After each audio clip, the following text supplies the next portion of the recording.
നമ്മളിന്ന് രാത്രിയിലേക്കൊരു കഞ്ഞി ഉണ്ടാക്കാൻ പോവാണ് കേട്ടോ. അപ്പോൾ അതൊന്ന് കണ്ടു നോക്കാം. ഇത് ജീരകക്കഞ്ഞി എന്നൊക്കെ പറയാൻ വേണമെങ്കിൽ. അപ്പോൾ നമ്മളത് മറ്റേ ഉണങ്ങലരിയാണ്. ഉണങ്ങലരി കഴുകി വൃത്തിയാക്കിയതാണ്. അത് നമ്മളിതിലേക്ക് ഇട്ട് കൊടുക്കാം.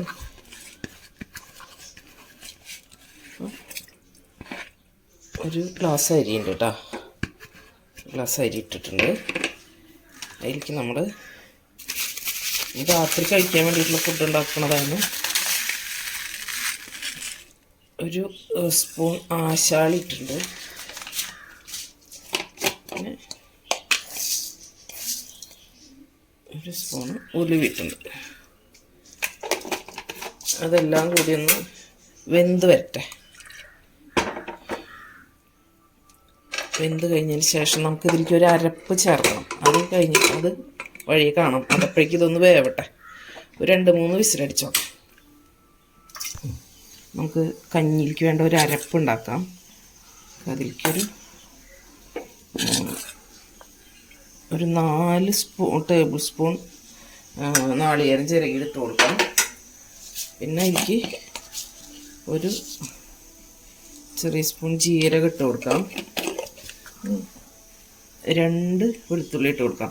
നമ്മൾ ഈ കഞ്ഞിയിൽ ചേർത്തിട്ടുള്ള ഉലുവ നമ്മൾ ഇങ്ങനെ കൈയോടൊക്കെ ചേർത്താൽ എന്താണെന്ന് വെച്ചാൽ നമ്മൾ കഴുകി ഉണക്കി വെക്കുന്നത് കേട്ടോ. ഉലുവ ജീരകമൊക്കെ നമ്മൾ കഴുകി ഉണക്കിയിട്ട് എടുത്ത് വെക്കുന്നതാണ്. അപ്പോൾ അതുകൊണ്ടാണ് നമ്മൾ കഴുകാണ്ട് ഡയറക്റ്റ് ചേർത്തത്. കഴുകി ഉണക്കി വെക്കുന്നത് നമ്മൾ കടയിൽ നിന്ന് വാങ്ങിച്ചാൽ അപ്പോൾ കഴുകി ഉണക്കിയിട്ട് ശേഷമാണ് എടുത്ത് വെക്കാറ്. ജീരകവും അതുപോലെ തന്നെയാണ്. നമുക്ക് ഡയറക്റ്റ് യൂസ് ചെയ്യാമല്ലോ. ഇത് നമുക്ക് അരച്ചെടുക്കാം. ഇതിലേക്ക് ഒരു ചെറിയ ഉള്ളിയും ചേർക്കാം. ഒരു നുള്ളു മഞ്ഞൾപ്പൊടിയും ചേർക്കാം. എന്നിട്ട് ഇതൊന്ന് അരച്ചെടുത്തിട്ട് വരാം. ഇതാണ് കഞ്ഞിയിലേക്കുള്ള അരപ്പ്. അങ്ങനെ നമ്മുടെ അരി വെന്തോ നോക്കാം. നമുക്ക്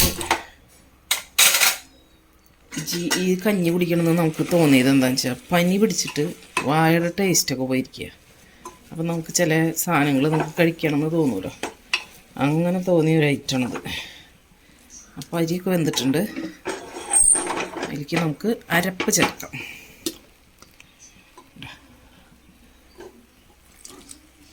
അരപ്പ് ചേർക്കാൻ ആവശ്യത്തിന് വെള്ളം ചേർത്ത് കഞ്ഞീരെ പാകത്തിനാക്കിയിട്ടെടുക്കാം. വെള്ളം പാകമാക്കിയെടുക്കാം. കഞ്ഞിയാകുമ്പോൾ കുറച്ചൊരു ലൂസ് വേണമല്ലോ.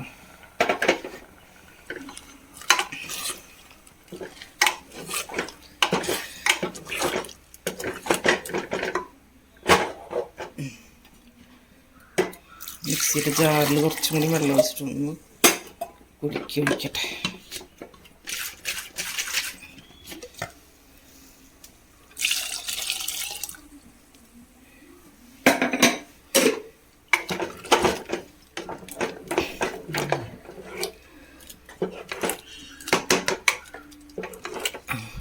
ഈ കഞ്ഞി നമ്മൾ കുറേ വർഷങ്ങൾക്ക് മുമ്പ് കഴിച്ചിട്ടുണ്ട്. ഈ കഞ്ഞിയല്ല, ഇതുപോലത്തെ ഒരു കഞ്ഞി.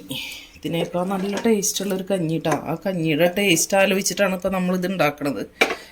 അതെന്താണെന്ന് വെച്ചാൽ നമ്മുടെ വീടിൻ്റെ അടുത്തുള്ള ഒരു ഉമ്മ ഉണ്ടാക്കി തന്നിട്ട് നമ്മൾ കഴിച്ചിട്ടുണ്ട്. അത്രയ്ക്ക് ടേസ്റ്റിൽ നമുക്ക് ഉണ്ടാക്കിയാൽ പറ്റില്ല. നമ്മളെ ചേട്ടൻ്റെ ഒരു കൂട്ടുകാരൻ്റെ ഉമ്മ അവർ ഈ നോയമ്പ് കാലത്ത് ഉണ്ടാക്കണ കഞ്ഞി നമുക്ക് കൊണ്ടു തരാറുണ്ട്. അപ്പോൾ ഈ കഞ്ഞി അത്ര ടേസ്റ്റിൽ നമ്മൾ ആ കഞ്ഞി കഴിച്ചിട്ടുള്ളത് അന്നാണ്, ഒരുപാട് വർഷങ്ങൾക്ക് മുമ്പാണ്. ഇപ്പോൾ ഉമ്മ മരിച്ചു പോയി. അപ്പോൾ നമ്മളിപ്പോൾ ഈ സമയത്ത് നമ്മൾ അവരെ ഓർമ്മിക്കണ് ആ ടേസ്റ്റും.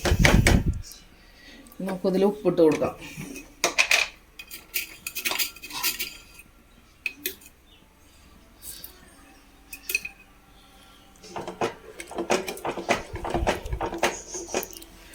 ഇനി തിളക്കട്ടെ നന്നായിട്ട്. നമുക്ക് ഉപ്പൊക്കെ നോക്കപ്പോൾ നമുക്കിനി കഞ്ഞിക്ക് കുറച്ച് ഉള്ളി മൂപ്പിച്ച് ഒഴിക്കണം. അപ്പോൾ അതിന് വേണ്ടിയിട്ട് നമ്മൾ ചട്ടിയിലേക്ക് ഉള്ളി അരിഞ്ഞ് ചേർത്തിട്ടുണ്ട്. അതിലേക്ക് നമ്മൾ കുറച്ച് സ്പൂൺ നെയ്യാണ് ചേർക്കുന്നത് കേട്ടോ. നെയ്യ് തന്നെയാണ് ചേർക്കേണ്ടത്. അതിലൊന്ന് മൂപ്പിച്ച് അതിലേക്ക് ഒഴിക്കാം. അപ്പോഴാണ് കഞ്ഞിയുടെ ടേസ്റ്റ് ശരിക്കും കിട്ടുക.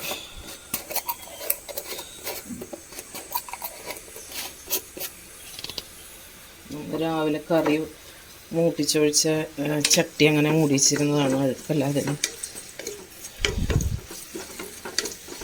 ഇതൊന്ന് മൂപ്പിച്ച് കറിയിൽ ചേർത്താൽ നമ്മുടെ രാത്രിക്കുള്ള ഹെൽത്തി ആൻഡ് ടേസ്റ്റി ജീരകക്കഞ്ഞി റെഡി ആയിട്ടുണ്ട്. ഉള്ളിയൊക്കെ നന്നായി മൂത്തിട്ടുണ്ട്. ഇനി നമുക്കിത് ആ കഞ്ഞിയിലേക്ക് ചേർത്ത് കൊടുക്കാം.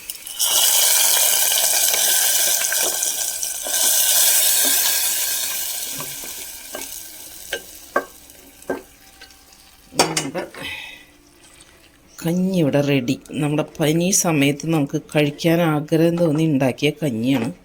അപ്പോൾ നമ്മൾ ഉമ്മ സ്പെഷ്യൽ കഞ്ഞിയാണ്. ഉമ്മയുടെ ടേസ്റ്റൊന്നും വലിയ കേട്ടോ നമ്മൾ ഉണ്ടാക്കി കഴിഞ്ഞാൽ, എന്നാലും കുഴപ്പമില്ലാന്ന് തോന്നുന്നുണ്ട്. ടേസ്റ്റ് നോക്കുമ്പോൾ വലിയ കുഴപ്പമൊന്നുമില്ല. ഉപ്പും ടേസ്റ്റൊക്കെ നോക്കിയായിരുന്നു. അപ്പോൾ നെയ്യ് ചേർത്ത് ഉള്ളി മൂപ്പിച്ച് ഒഴിക്കുമ്പോൾ കുറച്ചും കൂടി ടേസ്റ്റ് വന്നിട്ടുണ്ടാവും. നമുക്കിതൊന്ന് പകർത്തി കാണിച്ചു തരാം.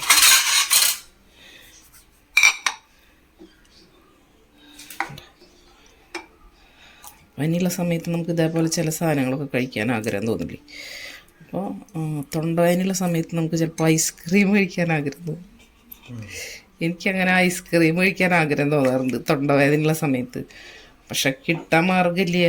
ഐസ്ക്രീം വാങ്ങിച്ച് തരില്ലല്ലോ, എന്താ ചെയ്യുക? നല്ല തണുത്ത ഐസ്ക്രീം തൊണ്ടവേദനയുള്ളപ്പോൾ കഴിച്ചാൽ എങ്ങനെ ഉണ്ടാവും? നല്ല സുഖം ഉണ്ടാവും എന്ന് നമുക്കിങ്ങനെ തോന്നുകയാണ്. അപ്പം അങ്ങനെ കഞ്ഞി റെഡി. എല്ലാവരും വീഡിയോ കണ്ട് സപ്പോർട്ട് ചെയ്യണേ. നമ്മുടെ വ്യൂസൊക്കെ വളരെ കുറവാണ്. അപ്പോൾ പറ്റാവുന്ന ആൾക്കാരൊക്കെ ഒന്ന് സബ്സ്ക്രൈബ് ചെയ്ത് കാണണം എന്ന് പറയണം.